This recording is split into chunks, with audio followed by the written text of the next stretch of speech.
love doing this because if you guys know me, if you take any of my classes, you know I really like to have fun. Yes. Because that's what work is all about for me. I mean, you can come to work, work is work, right? But God forbid we have fun at work. I don't know if you guys remember it now, but DSHS a long time ago, some while back, they actually got written up in the paper for the F word fund. They were having for them, state workers are not allowed to have fun. We're here to work. That's why when we go in the DMV, we expect to see people to say next, pull that number next. They're not supposed to have fun. They're not supposed to be having fun, right? But I totally disagree with that. I think when you come to work, you have to make it your best environment ever because guess what? I spend so much time with the people that I work with and the man I live with. I gotta have some fun around here.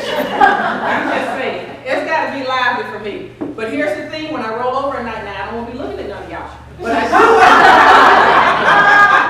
I do want to have fun while I'm here at work.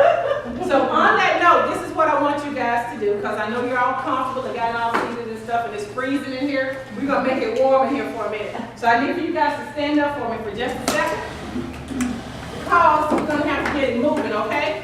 I can do more and let you slide, right? Nah. It's like the 80s. No, what we are gonna do? Keep it sharp. We're gonna get this party started the right way. Yes, we are. We're gonna have some fun. Let's get it started. Come on, come on, go ahead. Let's get it.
It's energizing. Did y'all get energized? Yeah. A hearty laugh burns up 3.5 calories. Wow. Yay! Every time you put that honey on the whole laugh. Burn that right off. Smile will make you happy. I've never seen anybody smile and be mad about it. I can't be mad. I'm so mad at you. You have reduced stress. Just let it go. Yeah. Relax, relate, release. Well, that's all. Let it go. You're more creative when you have fun. Think about it when you're having fun. When you're having fun, you got your mind working, you're energized, and all that stuff. You're more productive. And this is not just about work. You're more productive in your personal life, too. When you think about when you're having fun, I was just telling Joseph earlier, I'm one of 8 kids. And so, you know, when you got 8 kids at home, like my mom and dad, you got to find something for them to do. I'm just saying.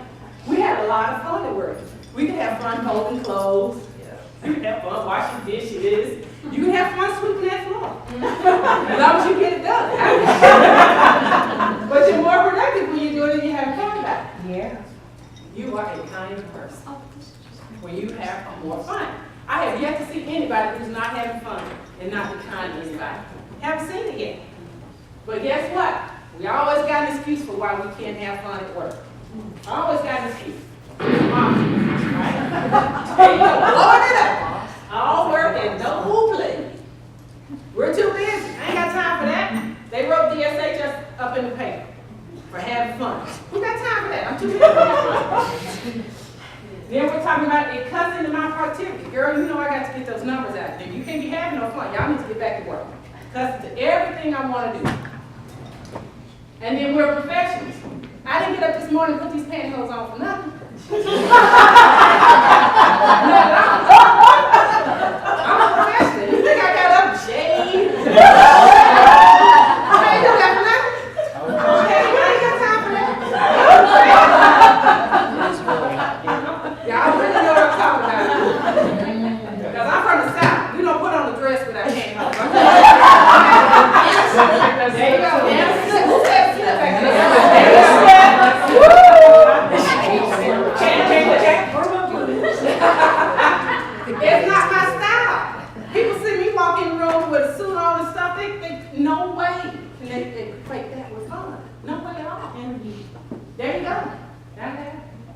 What will others think? Here I am being paid for a job in the WMS2 position. Manager got staff below me. Here I am having fun at work. What will other people think?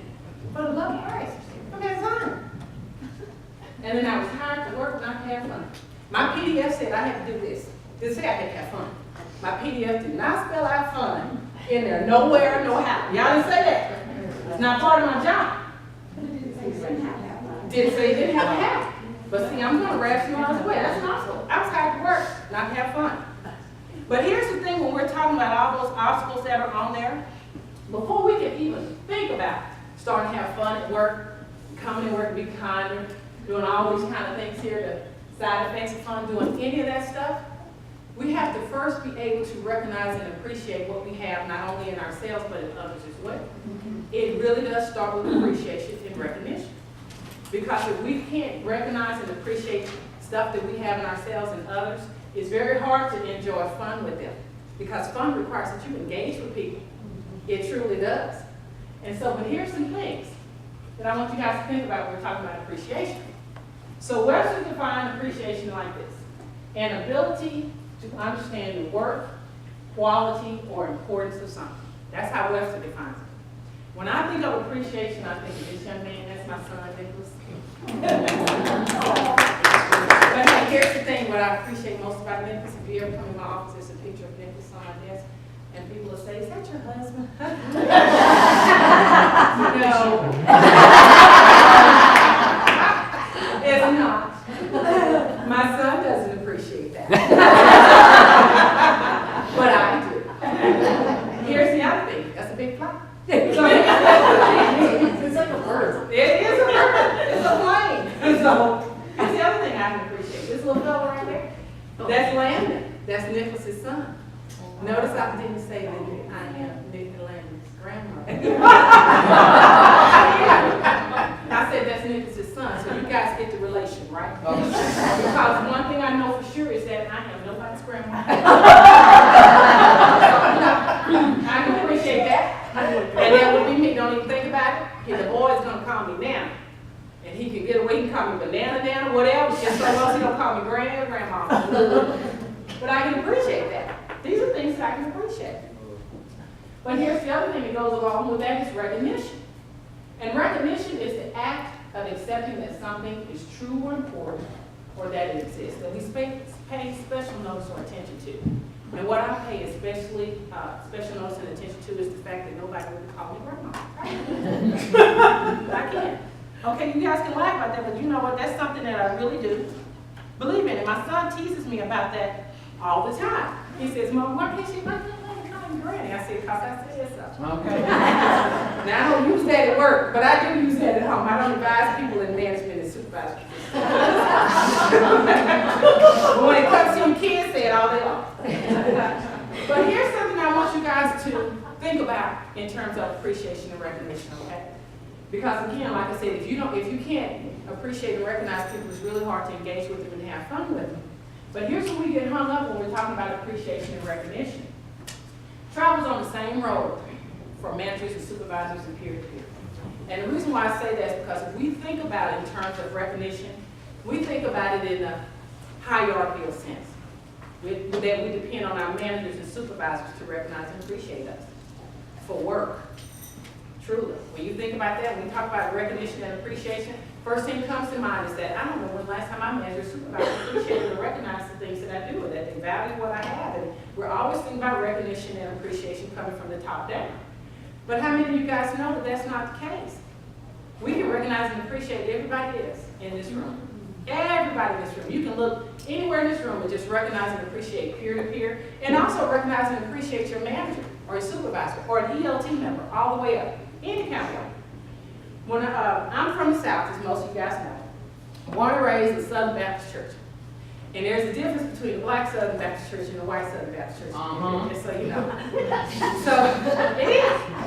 It truly is. But here's the thing, we all call ourselves Southern Baptists. We're all part of the Southern Baptist Convention. But one thing that I can truly say about Southern Baptists, and this is what we do. My pastor used to say in the church all the time, and you know, when we're greeting each other, he used to look at each other and he said, I want you guys to just look at each other and say, neighbor. So I'm neighbor. Look at each other and say, neighbor. Neighbor. I appreciate you. I appreciate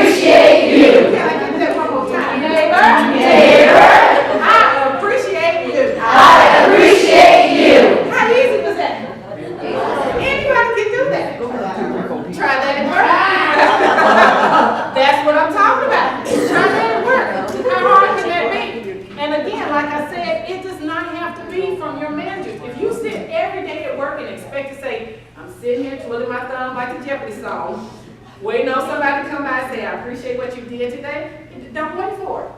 What's stopping you from appreciating and recognizing the person that sits next to you? Or even knocking on your boss's door and just saying, you know what, I appreciate the fact that you show up to work every day. I mean, seriously, it can be something as simple as that. But that's appreciation and recognition. Do you guys, have you ever seen the movie, The Help? Yeah. Have you ever seen that? Don't eat the pie. Don't eat the pie. Okay, just so you know though, Miss Martha, that is my favorite scene.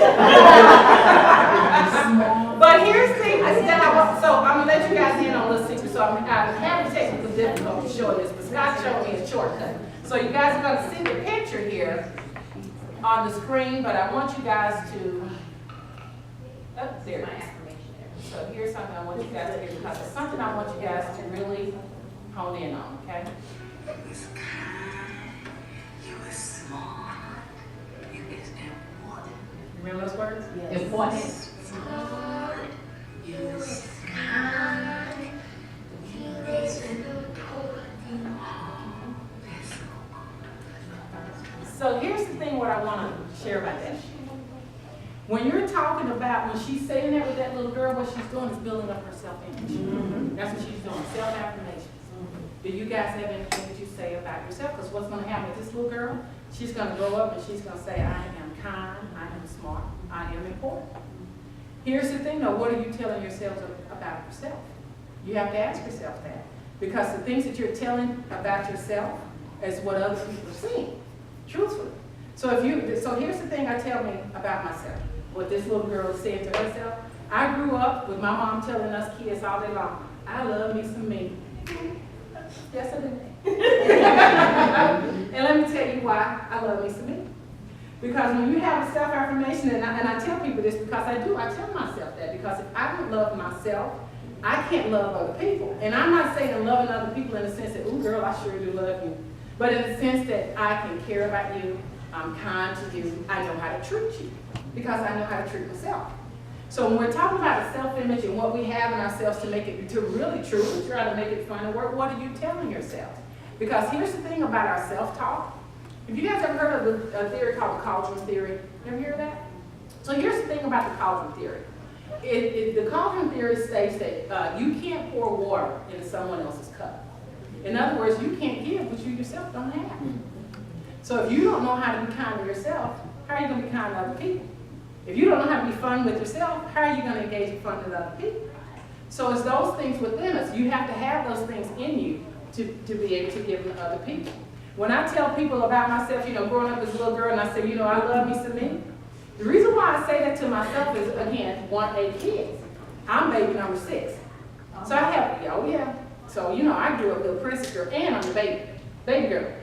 My older brother still calls me his baby sister.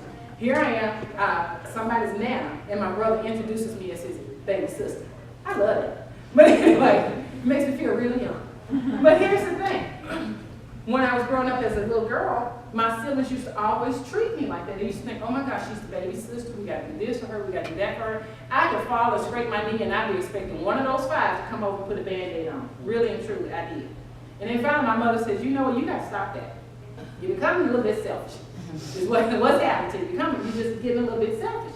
You got to stop that. Because here's the thing. You know your brothers and sisters love you. Everybody knows that. But do you love yourself? I mean, seriously. Because if you don't love yourself, you can't give that back. So, that's my mantra. I love me some me. You guys remember that football player, Terrell Owens? Remember him? Oh, yes. Yeah. So in the 90s, you remember he had this huge press conference. He was sitting up there and he said, and they were asking him about it, and Terrell Owens was sitting at the table, he slapped his hands out on the table. He said, I love me some me. Y'all remember that? Oh my God, they ate him up. Ate him alive in the papers. I'm like, oh boy, I so get that. I get that. I totally get you. But people thought he was being arrogant about that. But I totally got what it was about him, because that was his self-affirmation. I have to love me in order to love other people, to be able to show other things in other people. So when you're talking about this in your self-affirmation, what's your self-affirmation? What's your fun self-talk? What are you telling about yourself? Fun. If I walked by Joseph and I said, hey Joseph, describe yourself when you talk about fun. What's your fun self-talk? If I walk by Catherine and I said the same thing, what's your fun self-talk? What are you saying about yourself to say, this is what makes me fun? And other people can see it, so now they know this is fun. Here's something else that I like to think about at fun, because you guys know, I truly do like to have fun at work. So whenever I'm out traveling and stuff, I'm hardly ever in the office. As you can tell, I have no mic because I'm a loud person. You can tell that. There you go, I project. But I laugh a lot too. And in our office, whenever I'm out, when I come back in the office, coworkers will be walking down the hall and they'll be waving at me, just waving like they hadn't seen me in months. They go, Billie, you're back in the office? It was so quiet when you were gone. And I think to myself, compliment? Just trying to figure it out. And they go, you know, it's so quiet when you're gone. And I go, okay, I'm going to take that as a compliment. Because I do, I walk down the hall and you can hear me. Cheryl probably can hear me now. Cheryl is on the other end of how you got to go past the break room, the bathroom, hallway, the commissioner's office. She probably can hear me down the hall. Oh, yeah. If you step out into the hall while she's at the other end. At the other end. Cheryl, hi.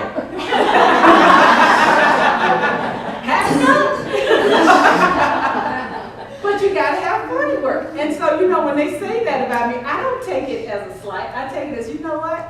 That's about having fun. People can come to me and they can laugh about it and say, it's so quiet when you're here. I'm so glad you're back because it was so quiet. Now we can have some fun at work. So, you know, I kind of look at it like that. But then you got to think and ask yourself, what's your fun self-talk?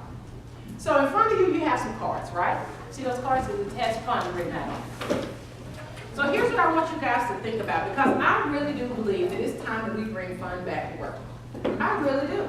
Because when you start to have fun at work, you really do start to engage with people on a totally different level. And fun doesn't have to be something that you come in playing checkers or board games or whatever. It can be just coming in and just literally just sitting down with somebody and say, let me tell you about what happened with my weekend. Let me tell you what happened with the dog. Can I tell you what happened with my husband because he cut the grass wrong? I mean, it can be anything that requires, that you think is fun at work, that causes people to laugh and engage and really enjoy being around you at work. That's really what fun is about. So on your card, here's what I want you to think about. So I'm glad Scott is here because he's my technical guru. So see, hold on just a second. Oh, Catherine, you didn't have one? I'm so sorry. You wrote on your card? Oh, there we go. So, on that card, I want you to think about for a moment how you would describe yourself. 1 word, 2 words, how you would describe yourself with each individual letter. So here's some examples for the letter F. Are you fabulous, fair, fascinating, festive, free? For you, are you ultra, understanding, upstanding, unbelievable, unique? For N, are you a nerd, noble, neat, nurturing, natural? How would you describe yourself just using those 3 letters? So think about that. Let's take about 5 minutes or so and just think about that. And we're going to come back and talk about it and see what people have come up with. How do you describe yourself? What's your self-talk? Right? Moving on down the line. I'm right here. All right. So let's talk about how we describe myself. As an example. You must be sure that girl is beautiful. Right? I describe myself as funky. I do. I just like to think of myself as just being a funky little girl. Just hanging loose, just having fun. I don't take stuff too seriously. Because at the end of the day, it's just work. That's how I gotta look at it. So, you know, when people walk in the room and they see me laughing and jumping and going, what is she having? I want some of that because she's a funky woman. What is she drinking?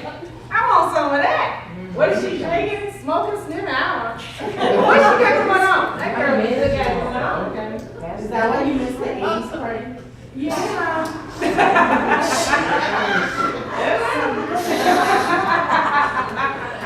You got a better song for that than a funky comedy. I'm sure I do. It needs to be, everything I do has got to be funky.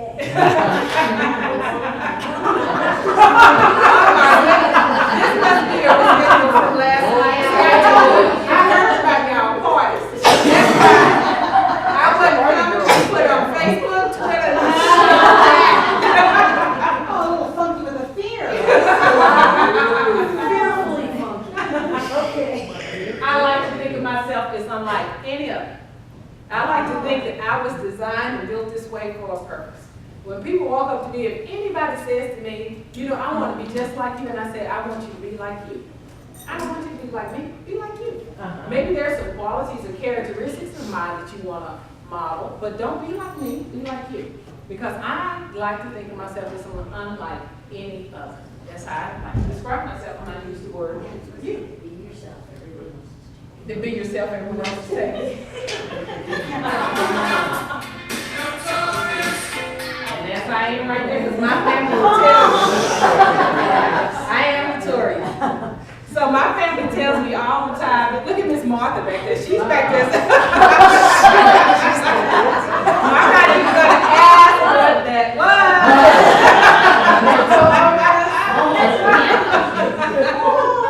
My family will tell you, especially my siblings, and you guys probably don't believe this, but I used to play a lot of jokes on my family, especially my brothers and sisters. When I was growing up as a kid, they would tell you I was notorious for playing jokes on people, and I'm also notorious for not staying mad at people. When we moved back to Texas and we had our first family Thanksgiving dinner at our house, you know, how you always sit around and reminisce about your childhood, telling stories that you keep saying, "Will you please stop bringing that up?" Because we've heard that 40 times already. Well, my niece and my two brothers, they would tell me, say, you know, when we were kids growing up, we used to hate playing with you. I hate playing with me. I know, right? I'm fine. And they used to say, well, you know, we used to play and tussle, get all mad and fight. You get up, dust off, and go, what y'all want to do now? They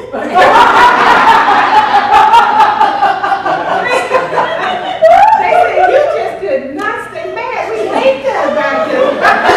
You don't know how to stay mad and fight with people. You don't know how to do it. They said, we hate that about you. You just always used to get up, dust off, and go, well, what y'all want to do now? Well, hey, it's about having fun. Yeah. So here's what I want to capture from you guys. How'd you describe yourself? How'd you describe yourself? Just using the letter F. Anybody? How'd you describe yourself? What's your fun self-talk? Yes, ma'am, Suzanne? Fear. Fierce. All right. That's a good one. What you got, Kathy? Oh, no, I thought we had to use the words that were up there. I misunderstood. That's okay. She's free-spirited. You know you're right, and I'm so going to write that down. I put it on my tablet.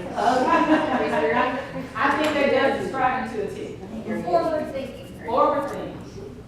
I mean, very important. What you got, Miss Sarah? See, I saw your hand. All right.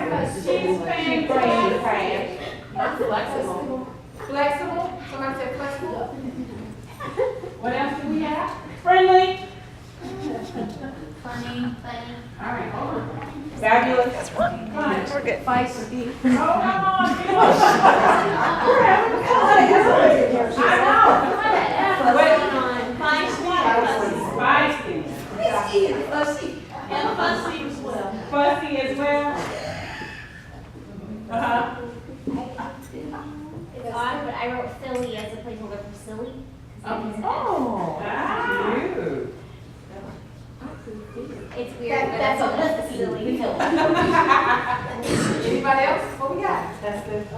Basket. What else we got? Ribbons.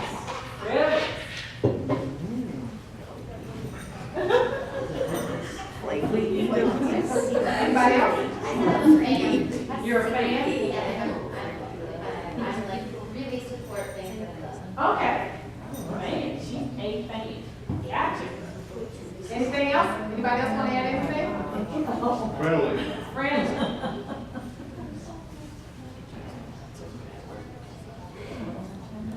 We got any Fantabulous female. fabulous female. Fantabulous. I'm sorry, Miss Diva.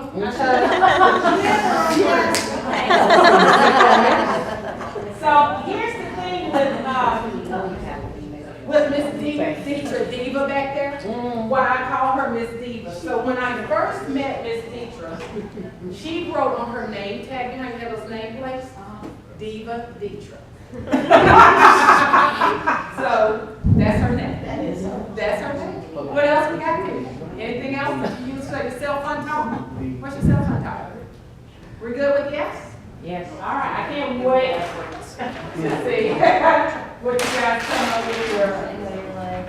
with the letter U. All right. What we got? Unsinkable. Unforgettable and what? Unsinkable.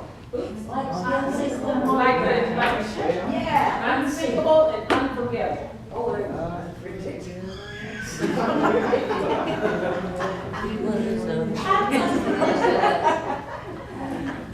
What? unpredictable. All right. Keep it light. Anything else? Unique. Unique? Undeniable.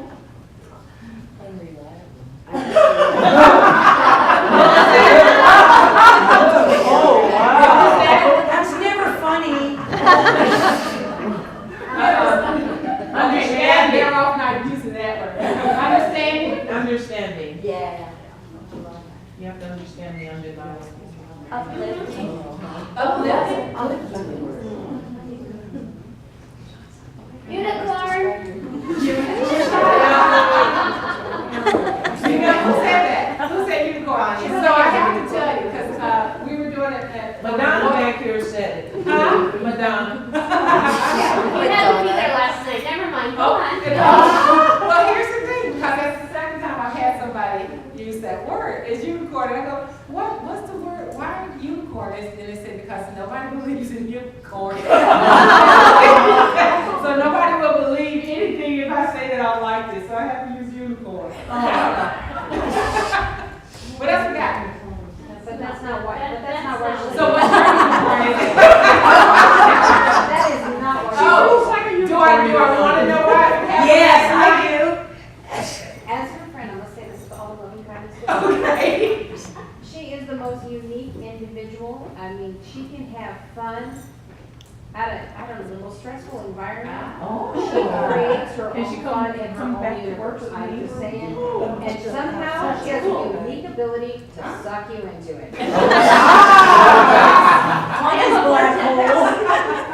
So she's Hey, but she unicorn. sucks you into the fun black. Yes. That's There you right. go. Whether you want to go or not, you're going. What else we got? Creates her own Oz. What else? Unwavering.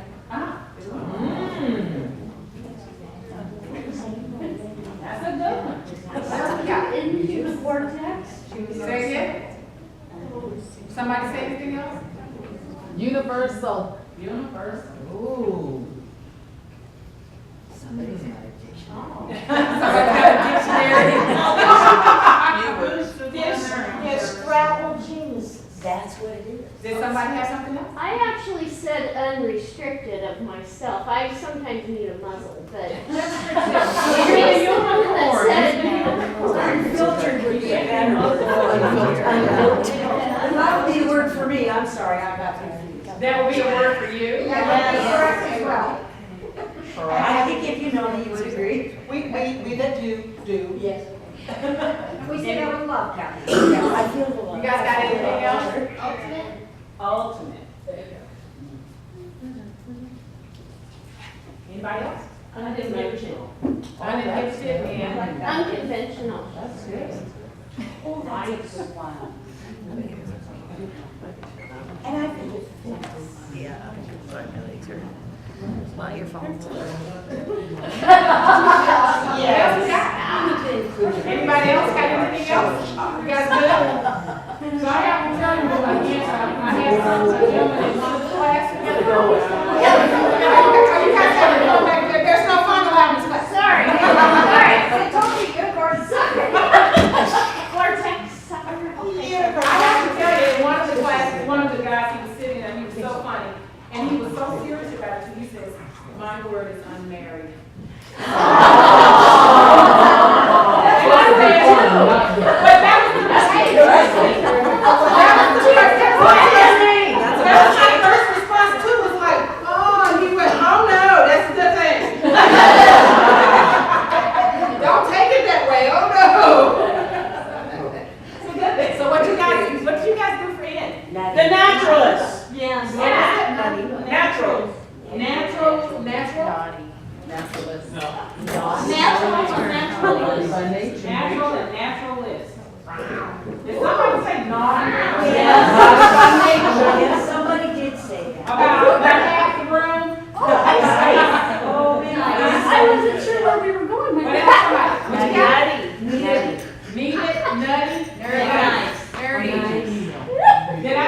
Say it. Nerdy, naughty, and nice. Naughty and I nice. thought I heard nudity back there. Nerdy.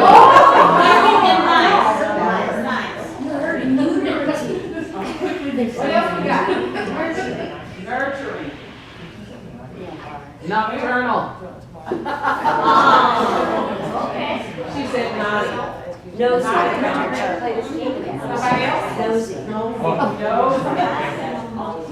Naughty. I got naughty. What else you guys got? Naughty, she said. I got Okay. She needs. Somebody said needs. What else we got? Never. Yeah. No. Just saying no. Notorious. Did somebody say that? You want to be notorious? It's not that true. I know people in here that would fit. What else we got? What else have you used? What's your fun? Needed. I got needed. No. What else we got? Numb. What else you guys got back They said numb. there? As in the yard They're number? numb. Oh, no.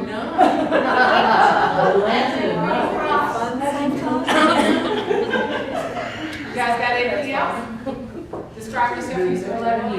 What's your fun self-talk? I said nuh-uh. Really? It is. No.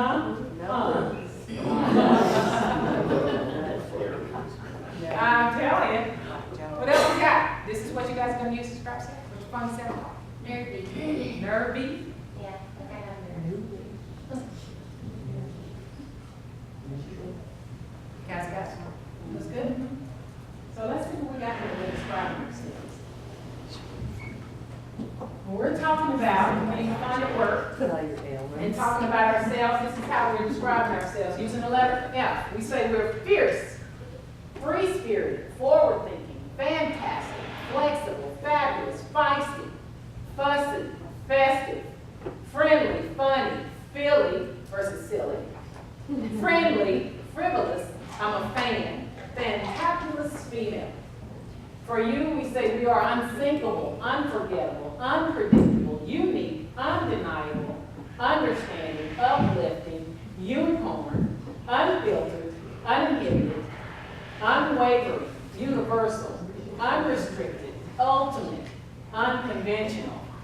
And then when we're talking about the letter N, we say we're a natural, we're a naturalist, we're a naughty, we're needed, we're nerdy, we're nice, we're nocturnal, we're notorious, nurturing, neat, nervy, never, and numb, and nuh-uh.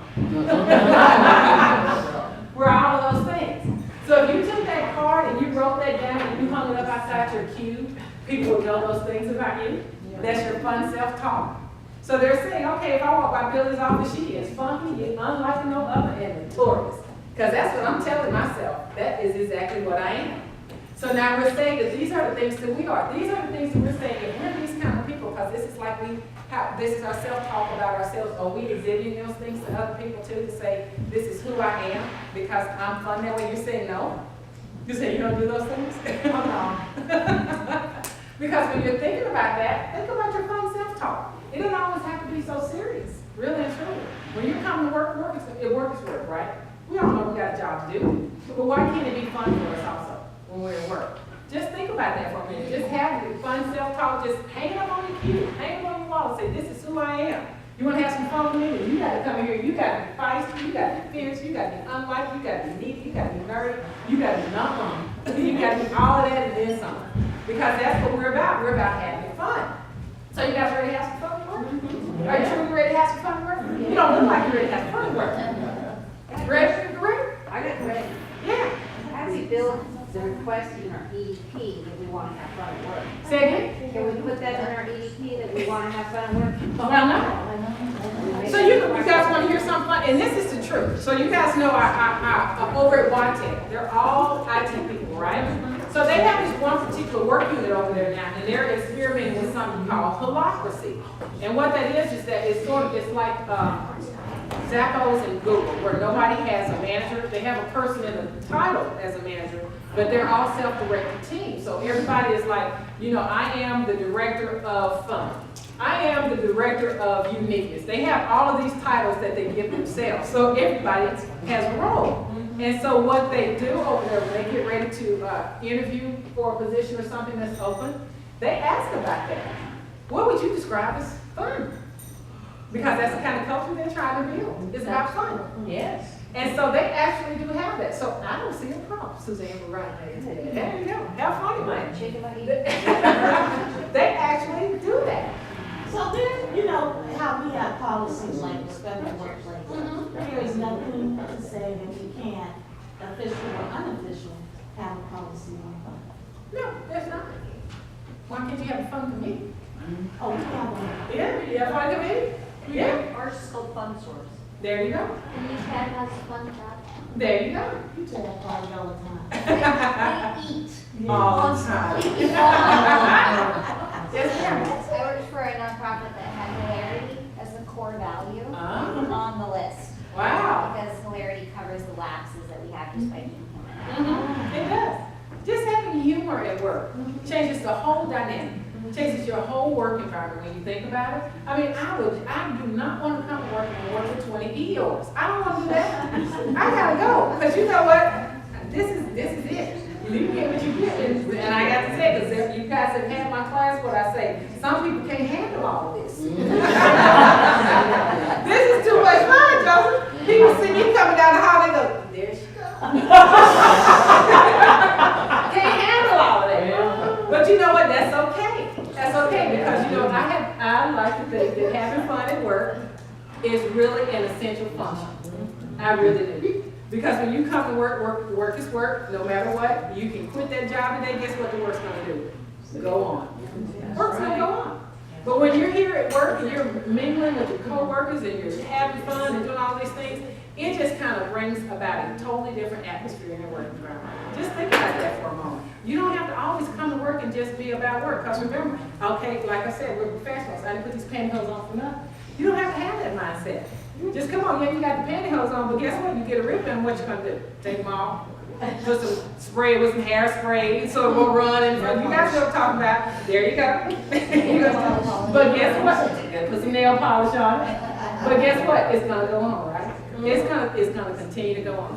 So why not make it the best working environment that you have for the time that you're there? Yes, ma'am. I watched one of those yesterday. He did a 6-minute video on management and leadership.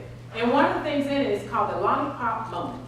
And it was about this young lady who was going to college, and she was going to university there in Toronto, and she was so afraid of going to college and didn't want to leave her parents, and her parents said, well, you know, if you get up there and you don't want to do it, just turn around and come home. She got right up to the desk for registration and said, and was getting ready to turn around to her parents and say, I can't do it, I'm going home. Well, this guy who had the speaker at the time was a college student on that campus. And he was actually passing out lollipops that day and to support a foundation, a nonprofit foundation. I think it was for cystic fibrosis for kids or something like that. And he happened to walk up and approach this young lady and hand her one of those lollipops. And so he was talking about a message to her and being lighthearted in that moment with this young lady with her parents. And he handed the lollipop actually to a guy that was standing in line next to her. And he looked at the guy and he says, how dare you stand there with that lollipop in your hand and won't give it to that gorgeous young woman over there. And so he turned and gave the lollipop to the young lady, and then the guy, the speaker, turned to her parents and he says, not even enrolled in college yet, and your daughter's already taking candy from strangers. And so it made her laugh at that moment, and they just got to talking, and he never knew, and it wasn't 5 minutes that he spent with this young lady. But 4 years later, she told him that he changed her life because of that lollipop, that lollipop moment. And 4 years later, she went to tell him, she says, guess what? I'm now dating the guy that can't believe it. And then he got invited to their wedding. But here's the thing about the guy, the speaker, he could not recall that moment at all. At all. Because he was passing out lollipops to everybody that day. But he did not recall that, but that young lady did. And she told him, she says, you saved me from dropping out of college with a simple lollipop. So you have to ask yourself, what's your lollipop moment? It can be anything at work, it's fun. It can actually be. Did you have something? I was just gonna say the moral of that story is to be a lollipop and not a sucker.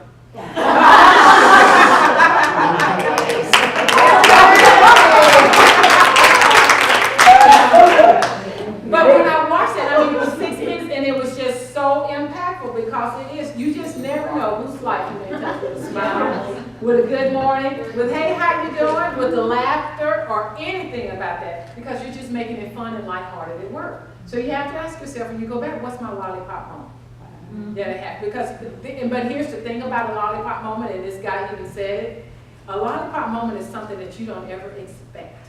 You don't have the expectation that you're gonna get that. And he got that 4 years later for something he didn't even recall. And I have to tell you, I have those moments. I truly do, but I didn't call them lollipop moments. I just sat back and go, you know, I never really knew that I had that impact on that person just because of something that I did. And so you just never, ever know. That's why I'm always telling people, you know, you're gonna be kind, if you wanna be smart, kind, all that little stuff that they were saying that. What do you have in you that you can give to other people? But the thing is, you don't know their story, You don't. That's the thing. so ask. That's it. But what's your lollipop moment? So I challenge you, when you leave here today, go ahead and make a lollipop moment. No suckers, No sucker. unless they are sour suckers in a dill pickle. Oh. That's a southern thing. Last week. Or deep fried. Catherine said deep fried dill pickles. Yes, indeed. But hey, did you guys enjoy this? Did you have fun? So, and I said, now, come on, Pete. 2:15, you better have people sit for an hour, 15 minutes, but you never know because fun is fun, right? But here's what I want you guys to do before we get out of here. More dancing. Huh? More dancing. Or dancing. I love to dance. My husband's always telling me to. I have to tell you guys this story because this is a true story when I'm talking about dancing because this is probably why I like to dance so much. My cousin got married probably about 10, 12 years ago. At the time, my grandmother was 92. So when my cousin got married, both of her parents were deceased. Her dad was my grandmother's brother. So she didn't have anybody to do the first dance with her. And so what happened was that she wanted my grandmother to do the first dance with her husband. And so, have you guys ever seen the movie Soul Food? Yes. So you remember the part in there where the big mama was dancing with the daughter's husband? That was my grandmother. So they had my grandmother sitting in this chair, not the character in the movie, okay? So they had my grandmother sitting in this chair like a throne.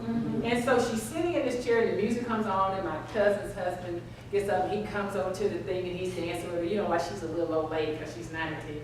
So she gets out of the chair, she has on a suit. Oh. She shimmies out her jacket like she's a stripper, no joke. Like she You won't know this. starts swinging around and starts dancing. We got our own video. It's too funny. So my husband tells me all the time, he says, you're always shaking your booty like your grandma. What's up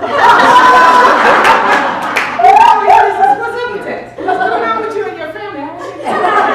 So I love to dance. So if you ever come in my office and you see me just stand up and I'm up there just shaking it, because I get caught all the time. I keep walking my office and I'll turn around and there's a throng of people standing there going, we're just watching you do your thing.